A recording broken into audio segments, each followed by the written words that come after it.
Hey, don't you love it when the national broadcaster perpetuates racially divisive fallacies? I want to show you some of an online article that I've got to say was a good read and seemingly written with the best of intentions about an Aboriginal councillor's Vietnam War experience where he found an absence of racism in the military. Victor Bartley said he was called up for national service in 1966 but received a government letter saying he was exempt from national service because he was Indigenous under the National Flora and Fauna Act. Later in 1968, he joined the army, listing his nationality as British on the application form.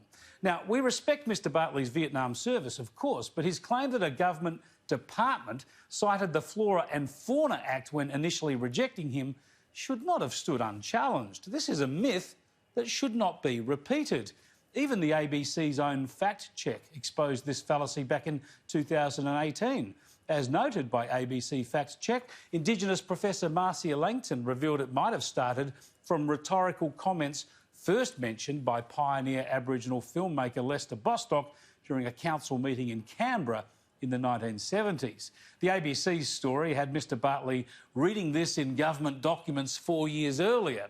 The Berkshire councillor also referred to the 1967 referendum giving Indigenous people citizenship. Again, this is a common misconception, and the ABC didn't correct the inaccuracy. One reader actually noted the errors and alerted the journalist Lucy Thackeray of ABC Western Plains on Twitter. After accusing this person of hurling insults, Thackeray said, "I am aware of the facts. This was a first-person piece of Mr Bartley's understanding of what was happening, which was a widespread belief. It's a first-person account. Goodbye."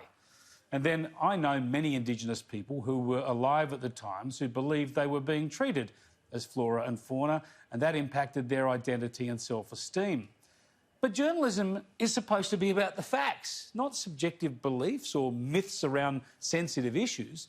There's been no correction, despite editorial policies at the ABC saying corrective action should be taken when significant information which is material to a reasonable person's understanding of the content is not correct, is missing or has not been presented in context.